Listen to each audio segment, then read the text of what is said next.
Angibingelele sihlobo esithandekayo namhlanje ngaligama elihle lenkosi yethu eyasithanda nathi siyithandayo enguJesu Kristu. Sifunda isifundo njengamanje seshumi nomuvo. Kuyasho ukuthi unyaka usuyaka sekupheleni namasonto asembalwa kakhulu asele uphele lo nyaka 2020 esinokubonga kakhulu uNkulunkulu ukusigcina kuwona unyaka esingathi wokufa ngenxa yokufa khona negciwane eliwubhubhane elithathe umhlaba wonke la usibekela ngokufa la umbesa ingubo yokufa nokukhala nokulila. Kodwa sibonga uNkulunkulu ukusigcina sethembe uzophela unyaka sisaphilile sokuqala omusha siqhubeke nempilo nanxa kukhona lokufa khona ezweni. Ake siqalise kumkhuleko isifundiseni ngomkhuleko. Baba wethu sicela sibuseke safunda izwi lakho futhi yonke imihla sisondela kuwe wena wedwa Nkosi oNkulunkulu wethu engekho omunye. Phela usigcina lesikhathi samanje siqinise ngalamasu afuna isifundo sethu ngendaba yokubaleka komsebenzi nokuqonda isimo sawo ngaphambi kokuwa nangasemva kokuwa. Sicela sihole ngendlela yodwa ngoJesu bonke phakade. Amen. Sibuka lapha ke isihloko esithi ke umKristu kanye nomsebenzi. Ngiyacabanga ehlobo ukuthi isihloko lesi esibalulekileyo esikhombisa ukuthi uma singabantu abakholwayo kumele siwuthande umsebenzi siwazise siwuhloniphe futhi siwukhuthalele singabi ngamavila akholwayo. Indima nayo ekhanda ikhuthaza ngakho ukuthi abazalwane abangakhathali bangapheli umoya kodwa bazi ukuthi abanyakaziswa lutho ngoba ukusebenza kwabo akulona ize enkosini. Ilawo nto ke sitholayo nokuvama njalo emsebenzini wenkosi sazi ukuthi ke uNkulunkulu wethu angeke angasiniki umvuzo egcineni. Kodwa ivesi masisho nje kahle ithi ngakho ke bazalwane abathandekayo manibe ngabamile banganyakaziswa nivame njalo emsebenzini wenkosi nazi ukuthi inkosi ngeke ikulibale ngoba kulona ize kunina ukusebenza kwenu. Kafishane nje sithola ukuthi ukusebenza kuyingqondo kaNkulunkulu akufikanga nabantu, and then uNkulunkulu wayevele ebeke ukuthi kusetshenzwe emhlabeni ngaphambili kwesono njengoba ke sizwe lapha kuAdam 2 uverse 15 ukuthi ubaba oqala uAdam mama oqala banikwa umsebenzi ukuthi baqaphe banake insimbi yase-Eden njengomdali wabo abezwe ngomfanekiso wakhe. Kwakumeleke nabo bakwazi ukusebenza ngendlela efanele kulokho uNkulunkulu akudalile futhi akuthandayo. Kusemqoka ukuthi ke emhlabeni ongawelanga esonweni kwakunokusebenza singekho kodwa isono nokufa kungekho nokuhlupheka kungekho, abantu besebenza nje kahle kamnandi. Ingqondo yami neyakho ke iyahluleka ukucabangisisa kahle lokhu ngoba thina sikubonanga lokho, sibona nje sekusibekele isono gimbiqi konke umhlaba.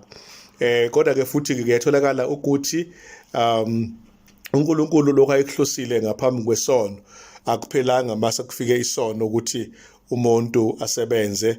Kodwa sithola amaqhubeka nesifundo ukuthi kube kwabakhona ke ukusebenza phansi kwezimo enengcindezi. Lokho nje esikuthola ukuthi nakuTestamente Elisha sibona uJesu naye esebenza khuthaza abantu ukuthi basebenze ngokukhulu ukuzinisela njengoba naye simbona baza ifinisha iyabe inhle kakhulu lapha yana eNazaretha ngoba kukuhle ukusebenza. Sibona futhi abantu abasebenzisa izandla zabo nanxa bengamakholwa, abantu abanjengo Aquila no Priscilla no Paul abakwazi ukusebenza before baye esabatheni bayokhulumisana nabanye abazalwane. Zenzo 18 uverse 1 kuya ku4 no lesibili u3 8 kuya ku12. Kodwa babeqala basebenze einsukwini zeviki bese befika ke esabatheni ke sekukhona lokho kuphumula ke kwesabatha. Leli viki sizobuka ke le ndawana nomsebenzi nendawo edlalwa umsebenzi emfundweni yobuKristu. Sikhumbuza nje sikhuluma ngezemfundo kule kota yokugcina ka2020. Lapha uma sibheka isigaba esithi ke ingxenye eziningi zomsebenzi umshumayeli sahluko 3 u12 no13 uyasitshela ukuthi sifanele siyibheke le verse. Ngiyathanda nje ukuthi siyisheshise ngoba kwesinye isikhathi uma siyihumusha esilungu njengoba ngiphethe isilungu nje phambi kwami kuyenzeka ihumusho lami lingafani ncimishi nokwahunyushwa ngaphambilini bese ngicaba sengisho enye ivesi kanti ukuthi ngihumusha ngendlela yami ngingasafundile lapha elotshwe khona umshumayeli sahluko esesithathu ivesi elika 11 lika 12 kanye no 13 angiphangiseke nansi iyafundeka ithi ke niyazi ukuthi akukho okuhle kubo kunokuba bathokoze bazenzele okumnandi besekhona uyayizwa indaba iyacacisa ukuthi ukusebenza kwenzeka uma umuntu esekhona uma usebenze kahle kuba khona ubumnandi uzenzela bona uthi lapha ku verse 13 kepha futhi ukuba abantu bonke badle baphuze babone okuhle kuwo wonke umshikashika wabo kuyisipho sikaNkuluNkulu nalokho ubona nje kulala sidlile sibuye siphuze lezi iphuzo esikwazi ukuthi siyithenge noma sizakhe uma ngabe imshini yokwenza ekhaya sinayo ama blender no juice maker nokunye kodwa kubaleka kakhulu semqoka ukuthi nje uNkulunkulu yena usipha ithuba lokuthi sisebenze kafuphi ke uGenesis 3 uverse 19 akasakhulumi kahle ke usekhuluma ukuthi umuntu uyosebenza ngezithukuthuku zakhe aze abuyele emhlabathini njengoba vele wathathathwa khona othulini umsebenzi ke bakithi kubalekile ukuthi siusebenze ngendlela ke efanele ikakhulukazi sibuye sikwazi ukukhokhela ukudla ikweletu nako konke okunye nanxa sinesikhathi esibukhuni futhi esifishane sokusebenza siyazi lehlekelwa umsebenzi kufaka bonke abantu esimeni sobuphuya sobuphofu nokukhathazeka konke umsebenzi uyinto ebalekile futhi yenza umuntu ayithole ehloniphekile ngoba esebenza ngiyafuna nje ukusho ukuthi sezejayelekileyo bakhona imibuzo ke ethi uzakwenzani noma wenzani ikhathi eningi-ke lo mbuzo uvamise ukukhulunywa kubantu abasuke besebenza ukuthi yini oyenza usebenza umoni athi kumuntu nguthisha athi ngumfundisi athi ngunesi nokunye kuwumsebenzi lokho asuke umuntu ewenza kulabo ke asebethathe umhlala phansi ingcenyana nabo bayakwazi ukuthi baqhubeke nokusebenza bakwazi ukuhola ke lokho njengoba mhlawumbe bavolontiye ke abanye umsebenzi ke unikeza umuntu bese sichazile ke isizathu sokuvuka ekseni njengoba sibona ke indaba ke yokusebenza kwabantu ukuze bakwazi ukusebenzisa kahle umsebenzi wabo abanikezwe wona so lapha nje into esicoshayo ukuthi lokho ekusebenza kaGenesis 2:15 kushintshile kuGenesis 3:19 ngoba sekwasekukhona isono sekukhona ithukuthuku nokujuluka kanti ngaphambi kokuba bewele esonweni kwakwenziwa nje umsebenzi kamnandi kungekho ukujuluka yileyo nto ke ebalekile ngicabanga ukuthi nokuretha ngeke kuzekudingeke ngoba kwangekho umuntu ozoguga abeseba isalukazi nekhehle njengoba namhlanje sekwenzeka and then ke unye kusemqoka kakhulu okubalekile la ukuthi ke ukusebenza ke noma sekukhona bobuzimo sebukhona uphinde futhi kube into ebalekileyo kuba siphile umuntu mefuna ukuphila health kubalekile ukuthi asebenze and then futhi kubalekile ukuthi akwazi ukusiza yena nabanye abantu ngokuba umsebenzi kuyingxenye enkulu yokuphila kanye futhi nokuzazi ukuthi ubani wena njengomuntu uma uthisha nje lolo gama vele owaziwa ngalo ungaseke eklasini uma unesi igama abakubiza ngalo abanye noma ungumfundisi ungekho enkonzweni kodwa kuvele kube igama lelo ngoba kuyisimo osukusebenza ngaso leso ngakho abantu abaningi namhlanje bayahlukumezeka bakhathazeke ngenxa yomsebenzi abanye bengazi kahle ukuthi kuyamba kanjani ke abanye kufike ku retirement bengazange bahlela lutho uma bakwazi ukuba basizakale bese bezova masishane ngoba kungekho into abayihlelile inkosi kathi le ndawo ngasisiza ke sihlele kusenesikhathi for ku retire ukuze kungasifici bese siba ngabantu abazolila bese sifa masisha ngoba siphethwe istress noma ukukhathazeka kuyini ubuKristu ngaphandle ukuthi sisebenzeke kumele sifundeke indlela kaNkuluNkulu enkulu yokusebenza. Ukusebenza ke ikakhulukazi ukonga imali kanye futhi nokuba umuntu nje abe umqashwa noma umqashi. Lokho kubalekile ukuthi abe sozweni kwakhe nobuhlobo noNkulunkulu, ngoba vele yena uNkulunkulu owuthisha, singabafundi sifunda kuye, even amakhono esebenza ngawo avela kuyena uNkulunkulu. Uba sibe isibusiso ezweni esiphila kuwo. Uma sihlabela phambili sithola isigaba esifundweni sethu esibaluleke kakhulu esikhuluma ngomsebenzi kanye nokwakha, singathi ke to nurture, ukuba umuntu akwazi ukukhululeka abe ngumuntu owakhekile ngendlela efanele. Umsebenzi ke lo ukhuluma ke ngaloko usuke ukwenza empilweni, ikakhulukazi ke naleyo msebenzi ebalulekileyo nayigcina isithinta ukusebenza ngokwenyama, noma kuyimsebenzi kwesinye isikhathi ebonakala njengokuphusha ikhompyutha, kodwa igcina nayo ingena ekusebenzeni ngokwenyama. Kunamavesi ke la ngeke ngiwafunde onke, kodwa kunembuzo othi ke ingakuba amavesi akhuluma ngani maqana nokunikeza isandla umsebenzi waso njengesilinganiso sokuthi umuntu asebenze ngesandla sakhe. Uverse 15 Deuteronomy 16 kufundeka kanjena masishane, uthi ke izinsuku eziyisikhombisa uyakugcinela uJehova uNkulunkulu wakho umkhosi endaweni kaJehova.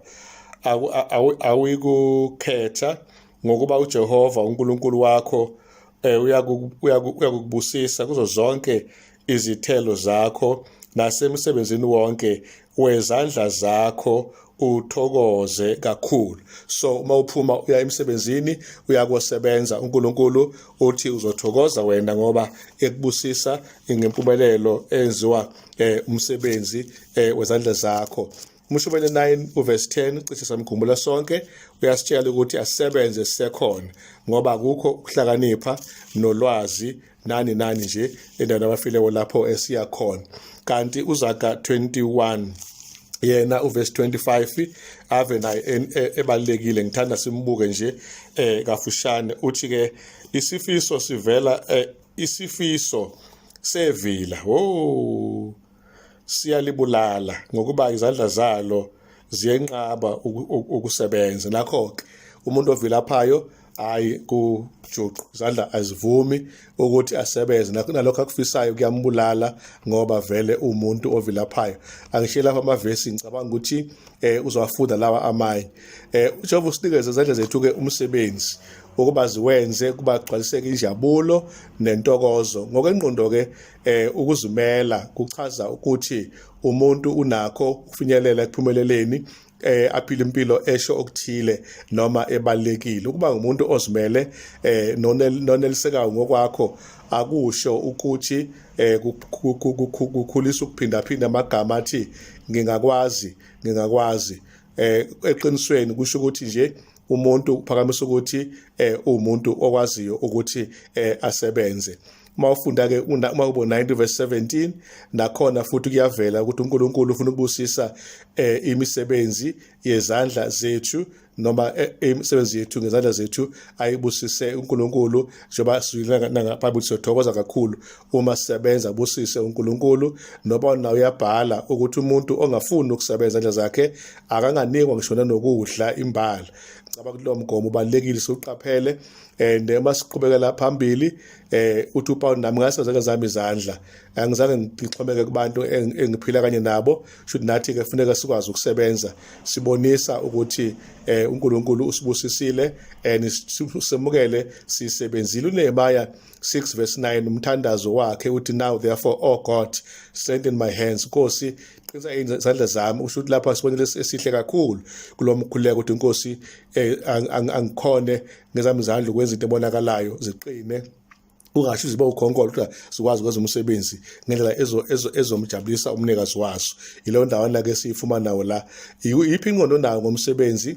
Ngabe wakho umsebenzi nje uqobo lawo uyini ongayenza ngawo babe isibusiso kwabanye abantu? Ngicela ukuthi wonke umuntu kulo mkhakha abelwe wona ayimisele ukuthi asebenze mayuthisha, abe isibusiso kubafundi nakubona abanye abafundisi nasemphakathini, uma umfundisi nakhona besibusisa enkonzweni, nasekhaya nasemphakathini, ewunesi, ewudokotela umuntu, ngokusebenza yonke imisebenzi esiyenzayo, ake sibe yisibusiso kwabanye ngendlela esibaphatha kahle ngayo. Kwesikhathi kusebenze nje unikela, ungafuni ukukhokhelwa sonke isikhathi uma ngabe usuke usebenzile. Uma sihlabela phambili sola isigayelo sithi-ke umsebenzi kanye nokuhlabela phambili noma ke ukwenza kahle. U25 laphana ku-Exodus kukhona umlayezo asitshela wona. Angiqale ngamabomu nje ku-Exodus 38 uverse 30 bese ngizohlehla ke ngizofunda u25 verse 10. Exodus 30 uverse 38 nangu ekhuluma nathi bakithi. Ake simbuke nje ngamasishane. Kukhona lapha uNkulunkulu asilobele khona ukuthi sikweze. iBhayibheli lami ke ihlangene ngifundisa Ingisi ngaze ngifundisa isiZulu. Uverse 38 wakhona ukhuluma nanka amazwi abalekile. Oh my Bible, wenzani ngishothela ilanga kodwa ungasavuleki bakithi? Sengifikile bafowethu, ngiphethe kodwa iyala ukuvula iverse yakhona. 30 uverse 38. Okay, all right. Sandla zami mayiqine, qinisa Nkosi, awuzwaki. Uthi ku-38 ilowo nalowo uyakuyenza enjengayo ukuba ihogelwe, iyakunqunywa kubantu bakubo. All right, ake sishebeke no 25 kuyena u-Exodus sibone uverse 10. Ngeke siwafunda amavesi onke kodwa kancane nje 25 verse 10 siqhubeka nje mhlawumbe amavesi ambadlanyana siza ukuthi ke ngabe athini. Uthi lapha ke uNkulunkulu uma ekhuluma la Exodus 25 verse 10 uthi lapha uNkulunkulu wethu bayakuwenza umphongolo ngomuthi womtholo, ubude bawo bube yizingalo ezimbili nengxenye, ububanzi bawo kube ingalo nengxenye, nokuphakama kwawo kube ingalo nengxenye. Verse 11 uyakunameka ngegolide eliqingekileyo, unameke ngaphakathi nangaphandle, uwenzele udini lwegolide nxa zonke. 12 ukukhandele amasondo amane egolide, ufake ezinyaweni zozine zawo amasongo amabili abe kolunye uhlangothi lwalo, amasongo amabili abe kolunye uhlangothi lwawo. Kafushane nje uNkulunkulu ngokuphathekayo ubanikeza ukuthi mase kwenziwa indaba yokukhonza ethempelini bakwazi ukuqonda nokuthi umphongolo wakhiwa kanjani, ufakelwa amasondo ngayiphi indlela. Lokho ke uNkulunkulu uMose amnika khona njengombono, kwafuneka naye kuletheke kubantu bafundiswe ke abantu. Uma uMoses akha ke lamathenda ayiwakha na umphongolo, kwangeyona ingxaki leyo enkosini, ngoba phela inkosi yayimnikezile yonke imilayezo yokuthi kumele asebenze kanjani. Kafushane nje uNkulunkulu unakho ukunaka ukuthi sisebenza kanjani uma senza umsebenzi wakhe, njengoba uzwa lapha kubala imininingwane ukuthi isilinganiso sobubanzi nobude uNkulunkulu ufuna kwenzeke into njengoba yena esuke eyithanda noma eyihlela. Kafushane isifundo esikhulu sokuthi uma senza umsebenzi asikwenze wenzeke kahle, uthandeke naphambi kaJehova osezulwini. Lapha ke emhlabeni owileyo ke isintu asisenezaba eningabi manje zokungafuni ukusebenza noma yini nje lena ezinikeze yona nokusidela akusekho kahle emsebenzini. uNkulunkulu ulindele kuNkulunkulu sonke isikhathi sinikele senze kangcono emsebenzini esinikele ngamakhono ethu esinawo nangesikhathi nangemfundo esinayo, sisebenza ukuba sibusiseke nisibusise futhi nabanye abantu. Lokho kubalekile ngikutholayo la. Bekhona ke ukusebenza nezikamoya. uNkulunkulu uyasitshela ke ukuthi uma siphila kumoya masihambe futhi ngokomoya. Galatia 5:25 bafowethu. And umsebenzi kamoya nawo futhi umsebenzi nesimo sikamoya akuhlukaniseki. ngamagama umuntu okholwayo angeke abe yivila ngoba nakho etheni uyikhona. Nami njengomfundisi ngikwazi ukuvilapha ngoba ngithi ngumfundisi, kumele ngikwazi ukusebenza. UmKristu kumele akwazi ukusebenza, kuyakhumula buyagqoka ingubo zakhe zokusebenza ukuze konke akwenze kube impilo yakhe futhi naye athokoze ngalokho akwenzile. uNkulunkulu usidalileke yonke into nempilo yethu uba sibuse phela kwakho konke, nawo umsebenzi uqobo la kufuneka masubuse. Ilo nto ke ebalekile. Iziphi iziphiwo ke uPaul akhuluma ngazo ayichazayo zokusebenza na ipho kamoya izona kufuneka zibonakalise ukuthi singabantu banomoya kaNkulunkulu ngokuthela lezi ithelo zikamoya njengoba zikhona zifanelekile. Ilo ndawana ke esiyitholayo masiqhubekela phambili. All right, last gcine khona ke esifundweni sethu siqhubekela phambili manje sesibheka ingcenyana yokugcina sibuka ke umsebenzi nobunceku la sitshelwa khona ukuthi uMshumayeli 9:10 uthi nje konke isandla sethu esikufumanayo kwenza asikwenze ngamandla ethu onke. Inceku vele umuntu osinikelayo kakhulu kulokho asuke kwenza. Ngakho ke ubaba uhlakaniphile bonke abantu emhlabeni yaluleka ukuthi ubunceku buyumkhakha wempilo yonke ensuku zonke.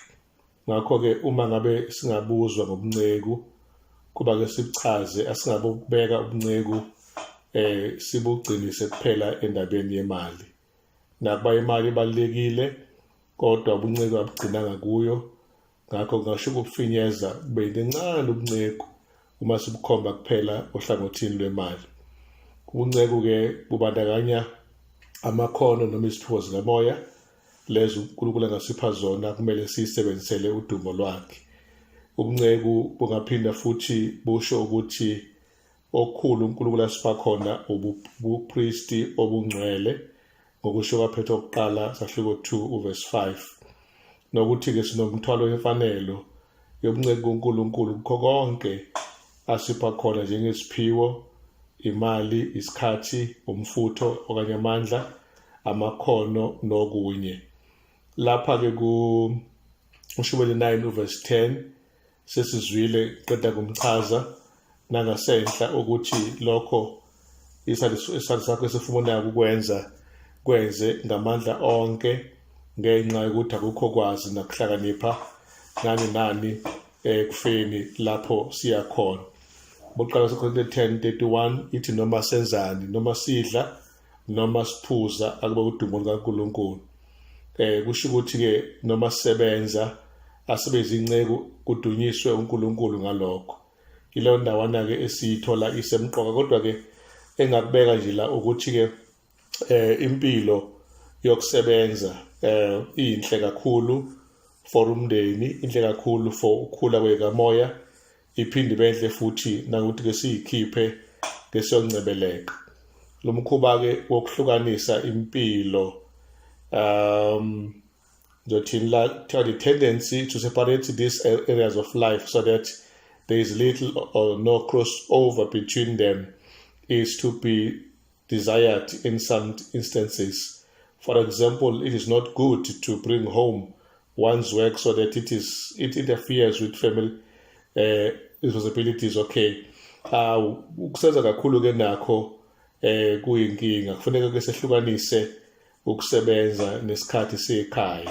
Ungawulethe ekhaya umsebenzi bese uzokwenza ungezi lutho ekhaya. Lokho okubalekile engakukhuthaza. Ngiyazi eminye imisebenzi yaphoqa ukuthi uze nayo ekhaya njengoba mawuthisha nje imarking ngenzele ekhaya. Kodwa futhi ubona isikhathi sokuba wenza okuthile futhi ekhaya utshengisa uba isibusiso nakhona. And then ke ekunye okubalulekileyo la ukuthi asingabi ngabantu ababeka umngcele ekuvezeni isimo sethu sezikamoya njengamaKristu. Umsebenzi wethu njengamaKristu uma kube uyakhula ikakhulukazi ekubeni sikhonze ndawonye singabantu futhi noNkulunkulu, sisebenze ngalendlela ukuthi kuzwakale kubonakala uNkulunkulu ukhona phakathi kwethu. Singawunciphisi umsebenzi wethu, singafihli iphuzu lethu kamoya, kodwa siyiveze njengobufakazi bokuphila noNkulunkulu zonke izikhathi. lokho-ke okubalulekile la engikutholile kusemqoka uma siyiphetha-ke isihlobo indaba inhle ekuphetheni njengoba nasekuqaleni ukuthi nje umsebenzi ngakube uyini isiqalekiso noma isibusiso kungathi umsebenzi uyingxenye yesiqalekiso ngenxa yesono Genesis 3 verse 17 kodwa uma ufundisisa kahle uyathola ukuthi okuqalekisiweyo umhlabathi hayi umsebenzi kwele nje wayithi-ke naye uyaveza uNkulunkulu wayehlosa ukuthi umsebenzi ube yisibusiso uthi-ke impilo yokujuluka nomnako nako konke lapha kwamiselwa umuntu ngenxa yothando kwakuyinhloso yokuthi umuntu kumfundisa ubakhuzeke ngenxa yokuthi sekukhona into eyisono esikhona kuye kufuneka umuntu akazi ukuqapha angahambi ngohaha nenkanuko kodwa umuntu akukhulise umkhuba noma imikhuba yokusithiba lokho bekuyingxenye kaNkulunkulu lo muntu ukuba abuye ekulahlekeni nokwehla ngenxa yesono ngakho-ke umsebenzi wenza ukuthi umuntu angabi impuphu nibona umuntu angasebenzi ukuthi ugcina nobuhle bakhe bungasebuhle ngoba vele akasebenzi isikhathi esiningi-ke uma engasebenzi bese bephuza notshwala adle nama-drugs uphela nje impela kade emuhle abe seba mubi kanti uma siqhubeka nokusebenza noma siwohloza isono kodwa umuntu active osebenzayo umzimba wakhe uyaye bese uba buke kahle ngakho-ke nobuhle bethu nje kuyokwandiswa ukusebenza kunokuba sibe ngabantu abangasebenzi ngakho-ke kubalulekile ukuthi kunokuthi sisenze umsebenzi isiqalekiso ngenxa kwezinto eyodwa njalo nokusenza kuze kweqe nokuthi-ke sibeke phansi impilo zethu ngenxa umsebenzi le nto-ke siyigwemeke sifunde ukuba sibeke izinto ezingelazo elifanele imfundo yobuKristu kuyasisiza kusiqeqesha ukuba sifunde ukunika umsebenzi isisindo sawo kodwa futhi singawuthathi njengesithixo elawo mazwi isihlobo sami kafuphi abebekwe uNkulunkulu enhliziyweni yami through isifundo sethu ukuba siwakhulume kafushane nje sizokhumbuzana ukuthi umsebenzi nomnceku kuyinto ehambisanayo and kumele sibe zinceku ezisebenza kahle ngokuqotho umsebenzi nezikamoya kumele kuhambisane kahle futhi sikuveze nokamoya sisemsebenzini ukusebenza-ke kanye nokwenza kahle kakhulu kumele senzisise impela kube kuhle esikwenzayo siphinde futhi sibheke okunye isifundo sikuvezileyo ukuthi umsebenzi kanye nokukhuliseka noma ukunakekeleka ukuba nachathi lokho okubalulekileyo okumele siqaphele uma senza-ke umsebenzi kanti okunye sizobheka noma kuzinhla ezihlukene ukusebenza kodwa sihlukanisa lapho phakathi komsebenzi ngaphambi kokuwela esonweni nangasemuva ukuthi kuhlukile kwangajulukwa ngaphambi basiwe kwajuluka uma sesiwele esonweni indimana ekhanda-ke uma sesigoqa konke iyasitshela-ke njengabazalwane ukuthi asime siqine emsebenzini emihle sinolwazi lokuthi uNkulunkulu kuyena imisebenzi yethu ayilona isifundo sethu besikhuluma-ke ngebuKristu kanye nomsebenzi inkosi ibuseke wena nabo bonke abanye uma sigoqa isifundo sethu sika-11 sesiyaqeda nje unyaka uzophela asibambe sibone uNkulunkulu siphathele ini unyaka omusha sikhulekele ukuphila nokudlula kulo nyaka omdala siqale omusha singabaphilile inkosi ikubuseke isihlobo sami lekhethekile ngegama likaJesu inkosi ngiyakucelela nami ngiyicelela nami nawe ungikhulekise ngizokukhulekisa ukuphila nje lesicela kakhulu kuNkulunkulu until siwelele emhlabeni eminyakeni elandelayo sikwazi ukubona sekuthe akusekho lutho oluyisifo segciwane elilimaza umhlaba wethu i-COVID-19 ake sivala amehlo baba wethu siyakukhuleka ngegama likaJesu sibonga isifundo sethu sicela ubusise ukufundeka kwaso sibonga kakhulu nombhali omphile sona uba sibalele sona kwangase ngabuseka njengebandla kwindawo ngendawo sikwazi nokuqaphela ubudlelwano bomsebenzi nokulunga nokukholwa nokuphila impilo engcwele nobunceku nako konke-ke ukuthi sisebenze njengamaKristu senze kahle emsebenzini yethu kuncomeke esikwenzayo sihawukele njalo ubuse ukuthembeka nobunceku kuzo zonke izimo zokusebenza nokuhlukanisa ikhaya nomsebenzi esiwenzayo esikhokhelwa wona uma sekhaya sibe ngabantu basekhaya abayi-blessing khona and sicela usifundise umsebenzi uyi-blessing not i-curse. NgoKristu siyakhuleka manje naphakade, sikhuthazeke njalo igama likaJesu Kristu yethu, amen.